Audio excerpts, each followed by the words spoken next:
Good morning. You have been in suspension for 50 days. In compliance with state and federal regulations, all testing candidates in the Aperture Science Extended Relaxation Center must be revived periodically for a mandatory physical and mental wellness exercise. You will hear a buzzer. When you hear the buzzer, look up at the ceiling. Good. You will hear a buzzer.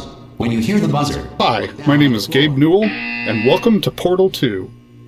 When we released the original Portal in 2007, it was an experiment to see how gamers would respond to a different kind of gameplay and storytelling experience. Portal went on to win a bunch of awards, sell many copies, and, most importantly, resonate with gamers in a way that no other Valve title has. The challenges for us in building Portal 2 were to live up to people's expectations, to take you back to the world of Chell and Aperture Science, and to surprise gamers again, not with more of the same, but with more of the new. And I think it will be, mostly, a pleasant surprise. The writers went back and forth over whether or not Wheatley had tried escaping with other test subjects before waking the player up. It was an interesting idea, and you can still hear remnants of the story arc in some of the dialogue. But at the end of the day, it was just too expansive a concept to sell, so it's hinted at, but not overtly mentioned until the end. The idea of being stuck forever in a state of stasis that looked like a crappy old motel room had been in our minds for a long time, but we weren't sure exactly how we wanted to rip you out of it. There was some debate over whether the opening sequence happened inside the player's head or not. There was an alternate opening where Aperture had hooked up all of its cryo-stored test subjects to an incredibly boring hotel room simulator, which Wheatley would then wake the player from. Eventually, this was discarded as too difficult to explain in the short time allotted, and we opted to change the hotel room to a container ride on a rail. This allowed us to show the player, rather than tell them about how they and other test subjects have been stored, show some of the scale of the facility, and even hint at how much time has passed. We also get to gradually reveal all of this through the destruction of the container itself as it moves and bangs into things. Overall, this gives the player a much more dynamic and visceral introduction to Portal 2. Ah! Oh, God. You look good. Looking good, actually. Are you okay? Are you... Don't answer that. I'm absolutely sure you're fine. There's plenty of time for you to recover. Just take it slow. Please prepare for emergency evacuation. Stay calm. Stay calm. Prepare. That's all it's saying. Prepare. It's all fine. All right? Don't move. I'm going to get us out of here. Oh, you might want to hang on to something. Word of advice. Up to you.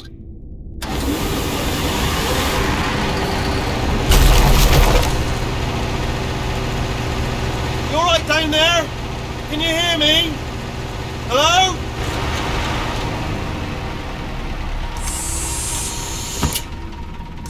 Most test subjects do experience some cognitive deterioration after a few months in suspension. Now, you've been under for quite a lot longer, and it's not out of the question that you might have a very minor case of serious brain damage. But don't be alarmed, all right? Although if you do feel alarmed, try to hold on to that feeling, because that is the proper reaction to being told that you've got brain damage. Do you understand what I'm saying at all? Does any of this make any sense? Just tell me, just say yes. Okay, what you're doing there is jumping. You just jumped. But never mind, say apple. Apple. Okay, you know what? That's close enough. Just hold tight. All reactor core safeguards are now non-functional. Please prepare for reactor core meltdown. Okay, look, I wasn't going to mention this to you, but I'm in pretty hot water here. How you doing down there? You still holding on? The reserve power ran out, so of course the whole relaxation centre stops waking up the bloody test subjects. Hold on, this is a bit tricky. And of course, nobody tells me anything. No, why should you tell me anything? Why should I be kept informed? You know, about the life functions of the 10,000 bloody test subjects I'm supposed to be in charge of. Why? It's close. Can you see? Am I going to make it through? Have I got enough space? Just gotta get through here. Okay, I just gotta concentrate. And whose fault do you think it's gonna be when the management comes down here and finds 10,000 flipping vegetables? Alright, so no, I hit that one.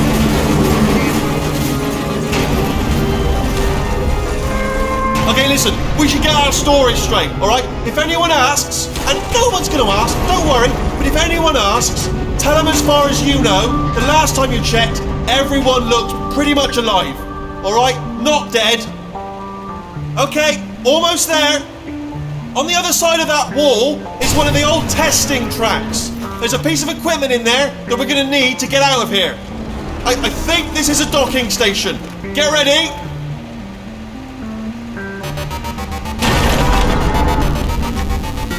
Good news, that is not a docking station. So there's one mystery solved. I'm going to attempt a manual override on this wall. Could get a bit technical. Hold on. Almost there. Remember, you're looking for a gun that makes holes. Not bullet holes, but don't worry, you'll figure it out. Seriously, do hold on this time.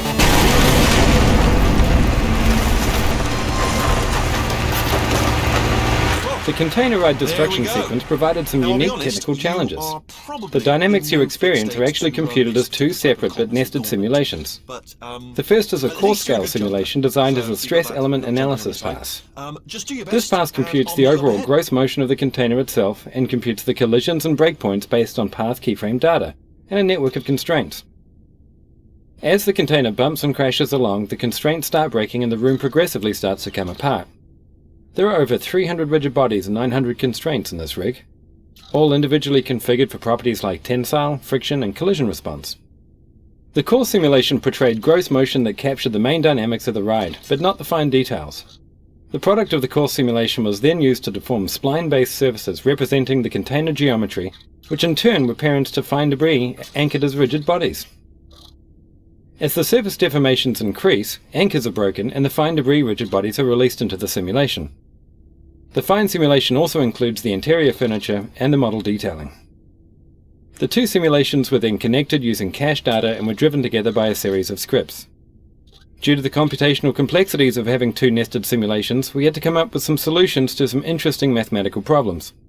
One problem was that the nested nature of the simulations resulted in some instability in the fine debris calculations due to floating point computational limits. The solution employed for this was to compute the fine debris on a stage where the root transform of the core simulation was essentially cancelled out and stored for later use. This allowed us to more accurately detect the fine interactions between the debris and the environment. Post-simulation, the root transform position and inertia were reapplied to the details. We solved the problem of trying to compute the player within this highly dynamic environment by putting them in a virtual room that has all the base shapes of the rendered container, but is simply used to compute player navigation. It's hidden somewhere else in the map. The viewpoint of the player is then parented to the core simulation transform, resulting in the final rendered frame. At the end of the ride, the player is teleported into the actual game space. The simulations were iterative, enabling us to sculpt the dynamics in parallel with gameplay design. In the final product there are over 1,200 rigid bodies, 900 constraints and 1,000 joints. With all the iterations combined, the actual runtime spent computing the simulation was 92.4875 days.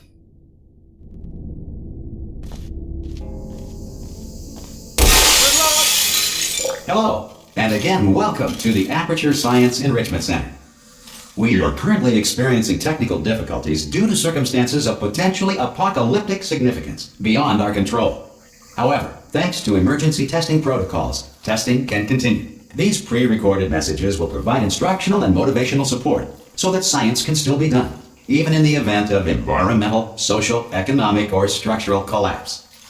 The portal will open and emergency testing will begin in 3, 2, 1.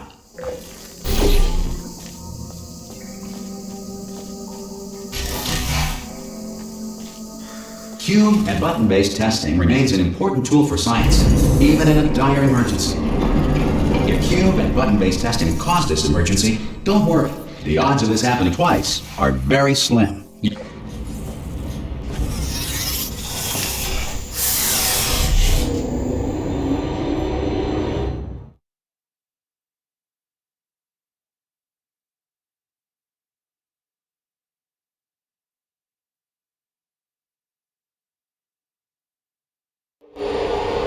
If you feel liquid running down your neck, relax, lie on your back, and apply immediate pressure to your temples. You are simply experiencing a rare reaction. This room is meant to teach players the fundamentals of portals, connecting them to two places in the world. As the blue portal moves around the world, the orange stays rooted. In the original portal, this room had these portals moving by themselves on a timer. This led to most people simply staring through their orange portal, waiting for the blue one to end up in the right place. We felt that altering this to make the players decide where the portals came out was more instructive, and meant that players who already knew how to use portals could solve this puzzle both quickly and with authority. Good. Because of the technical difficulties we are currently experiencing, your test environment is unsupervised. Before re-entering a relaxation vault at the conclusion of testing, please take a moment to write down the results of your test. An Aperture Science Reintegration Associate will revive you for an interview when society has been rebuilt.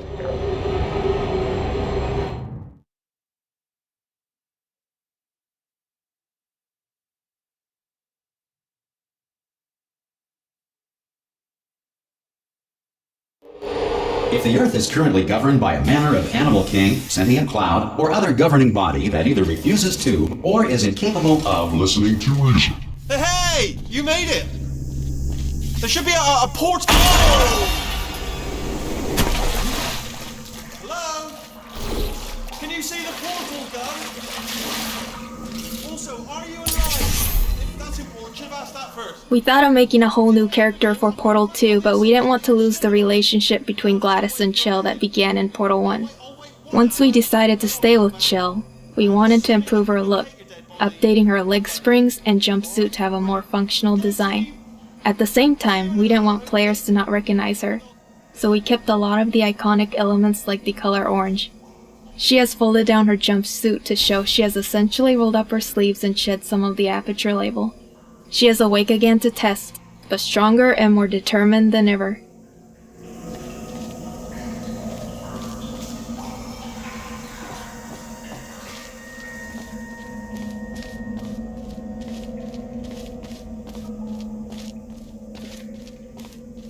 Some emergency testing may require prolonged interaction with lethal military androids. Rest assured that all lethal military androids have been taught to read and provided with one copy of the Laws of Robotics to share. Good. If you feel that a lethal military android has not respected your rights as detailed in the Laws of Robotics, please note it on your self-reporting form. A future Aperture Science Entitlement Associate will initiate the appropriate grievance filing paperwork.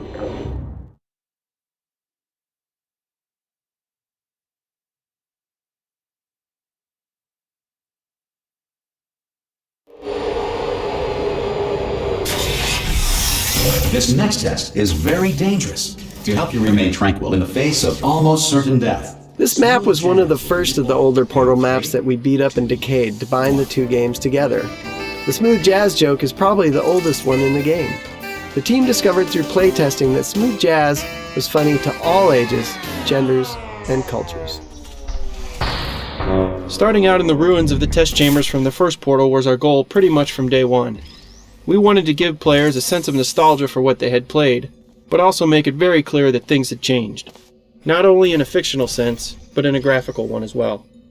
We needed to bridge the gap between the first game's simpler art assets and the much more complex look of Portal 2.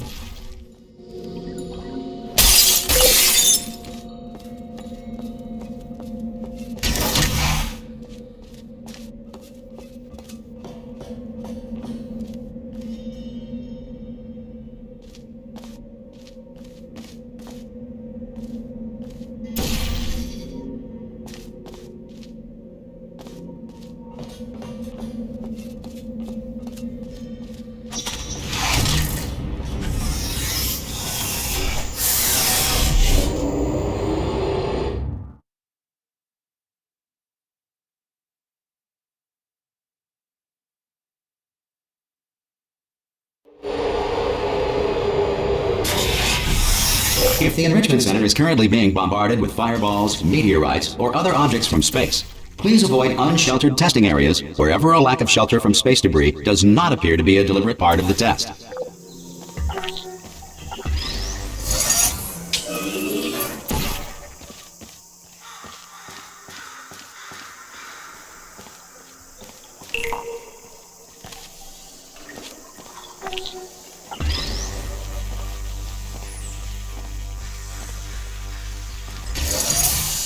Well done. The Enrichment Center reminds you that although circumstances may appear bleak, you are not alone. All Aperture Science personality constructs will remain functional in apocalyptic, low-power environments of as few as 1.1 volts.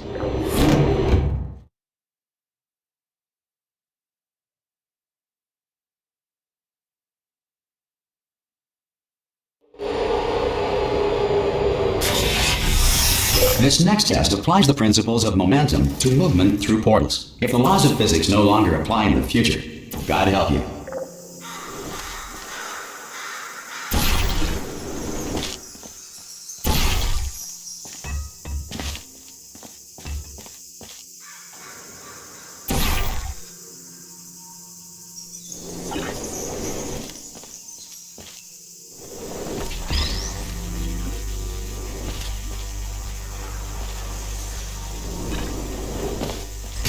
If you are a non-employee who has discovered this Much of the fun in Portal is based on the joy of the aha moment when you learn something new. Testing is the future.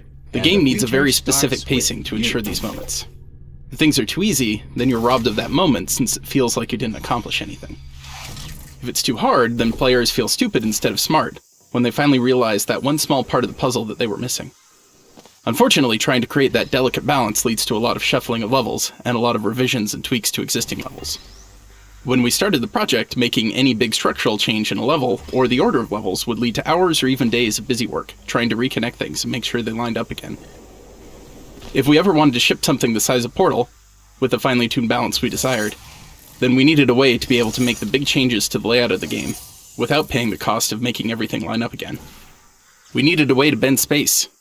We needed to think with portals. Using portals to connect different areas in the world, we could make any type of impossible space work out. You could look through a hallway into the next room, but the hallway might be on the other side of the map, and the room you were looking into might be in a completely different orientation. We could seamlessly insert an elevator, a huge expansive vista, a room that was bigger on the inside than the outside, or even create an infinite fall by connecting a shaft back into itself. Soon every connection between any space was a portal. We could even switch them on the fly. Even a simple door worked like the cartoons, just a facade painted on a wall that seamlessly opened somewhere else entirely. Once the game settled down, we were able to finalize our path and remove all the world portals. There's only one impossible space left in the whole game. See if we can figure out where it is.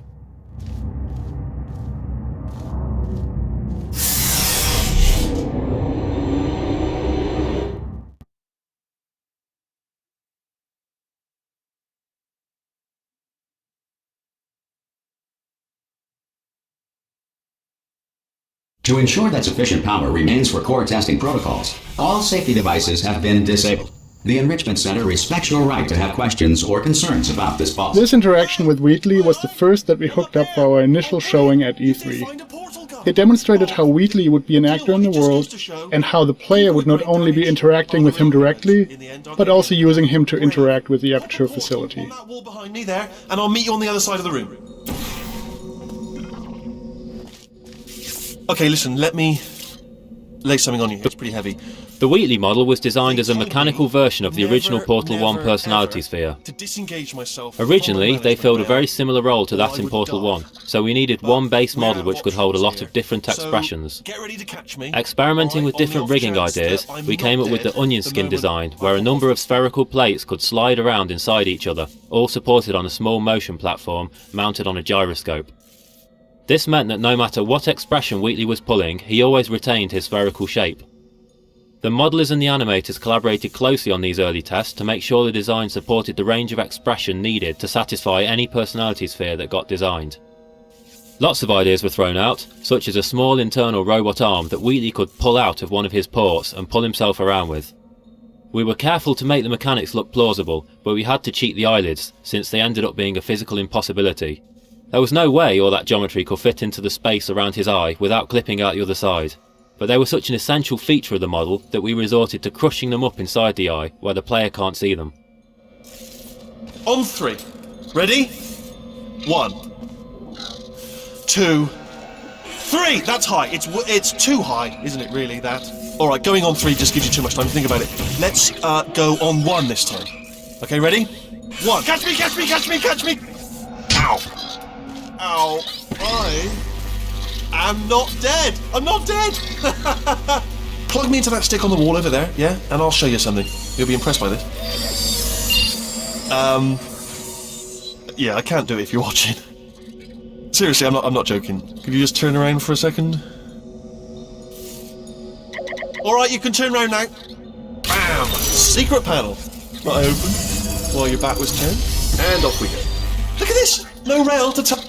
How do you make a giant mechanical eyeball express life and emotions, let alone give the impression that he's talking when he has no mouth?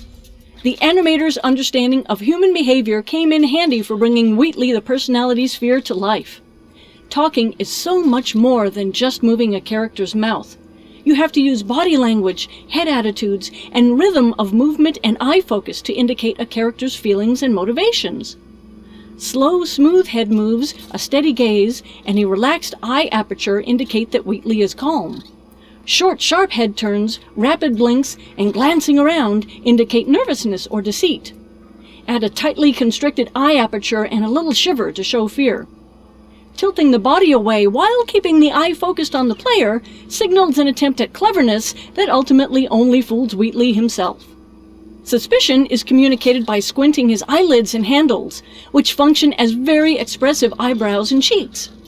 It's also fun to remind the player that Wheatley is a machine. When hacking, his eye and body segments become perfectly centered and spin mechanically, inspired by the spinning tape reels on old UNIVAC computers.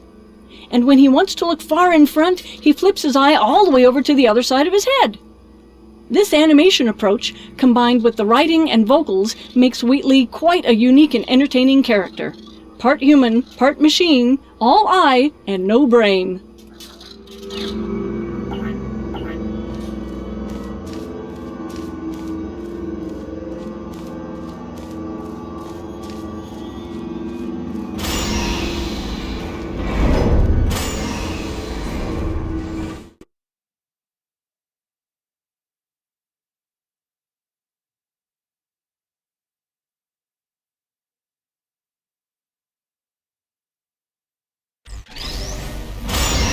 Probably ought to bring you up to speed on something right now. In order to escape, we're going to have to go through her chamber, and she will probably kill us if she's awake. Okay, I'm going to lay my cards on the table. I don't want to do it. I don't want to go in there. Don't go in there. She's off. She's off. Don't panic over. She's off. All fine. On we go. There she is. What a nasty. Originally, GLaDOS was built to curl up and disguise herself as one of her rings, potentially explaining how she had survived the explosion at the end of Portal 1. But this wasn't a very dramatic reveal, so we threw it out in favor of spreading her out over a greater distance. This also made her more recognizable as GLaDOS when you initially crossed the room. The actual wake-up animation was a combination of simulated animation with a layer of hand-keyed animation over the top. A two-stage model was created for this scene. The first stage had separate pieces and connecting cables that would be drawn together by running a physics simulation so that the pieces would interact with the environment. Physics simulations were also used to break apart the objects GLaDOS crashed into while she writhes around. At the point where GLaDOS rises free of contact with the ground, she switches instantaneously to a fully connected model with controls for hand-keyed animation. From this point, the animator enhanced GLaDOS's awakening by hand, choreographing the violent chaos of her re-emerging consciousness, while at the same time conveying the weight of a machine the size of an airliner. Once the hand-keyed animation was done, a final simulation pass was run to animate the cables and dangling parts of GLaDOS's body. The scene was produced very rapidly for an E3 deadline, and a traditional rig for the sequence was never fully realized. This made it difficult when we extended the sequence after E3 to add further animation, but we accomplished it by bearing in mind that GLaDOS herself is pretty broken at this point. The last part of the sequence requires the player to lose control of their view while being immobilized by a giant mechanical pincher. Once the controlled camera takes over, a careful alignment and time synchronization was required to make all the hand-animated models and camera interact with each other. Each of the stages in this wake-up scene contain a variety of processes that are very challenging to achieve live in a game engine. Look for a switch that says escape pod. Alright, don't touch anything else. Not interested in anything else. Don't touch anything else. Don't even look at anything else. Just, well, obviously you've got to look at everything else to find the escape pod. But as soon as you look at something and it doesn't say escape pod, look at something else. Look at the next thing, alright? But don't touch anything else or look at anything. Well, look at other things, but don't. You understand? Can you see it anywhere? I can't see it anywhere. Tell you what, plug me in and I'll turn the lights on. Let there be light. That's, God. He's quoting God. Oh, look at that! Turning. Ominous. But probably fine, as long as it doesn't start, moving up. Now. Escape pod. It's moving up. Okay, no, don't worry. I've got it. This should slow it down. No, makes it go faster. Uh-oh. Power up initiated. Okay, don't panic. All right, stop panicking. I can still stop this. Oh, there's a password. Okay, it's fine. I'll just hack it. Not a problem. A-C.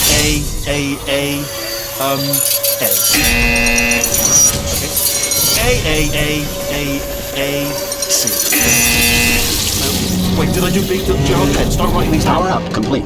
I don't. Okay, listen. All right, new plan. Act natural. Done nothing wrong.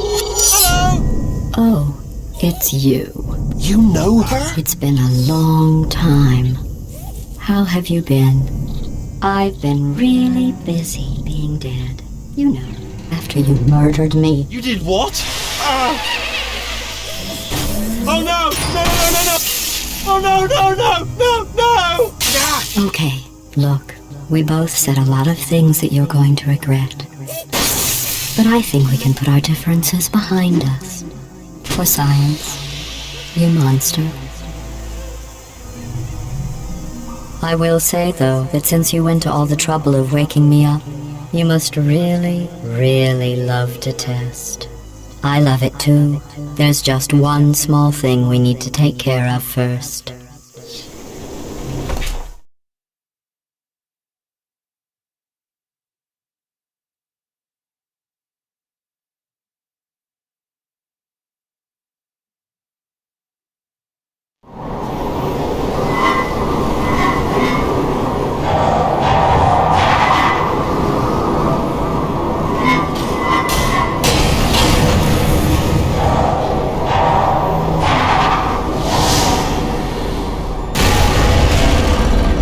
Here we are, the incinerator room. Be careful not to trip over any parts of me that didn't get completely burned when you threw them down here. The dual portal device should be around here somewhere. Once you find it, we can start testing, just like old times. There it is. Hold on.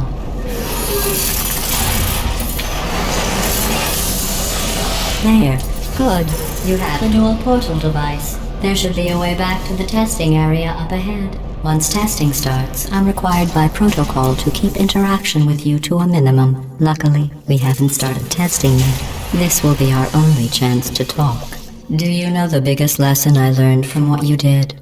I discovered I have a sort of black box quick save feature. In the event of a catastrophic failure, the last 2 minutes of my life were preserved for analysis. I was able, well... When the player first encounters the robot arms, we wanted to convey that they were still coming back online. The idea was that GLaDOS was just waking up, and hadn't yet fully regained control of them. Slowly over the course of the first few levels of this act, she gets more sure of herself, and her ability to alter and mess with the lab increases. The arms presented a number of challenges, the key one being the interaction with the player. It was easy for the player to get stuck behind or inside of the models if they did something too complex. So we had to limit most of the arm action to the walls or ceilings of the test chambers, and we restricted their use on a larger scale to areas where we could be sure of the player's location. After that, who knows? I might take up a hobby. Reanimating the dead, maybe.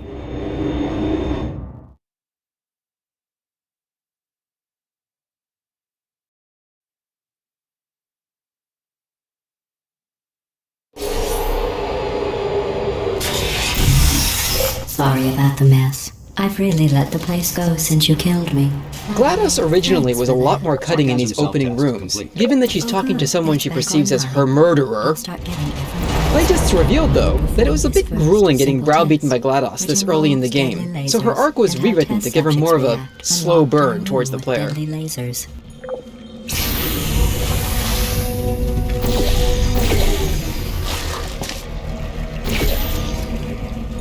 Not bad.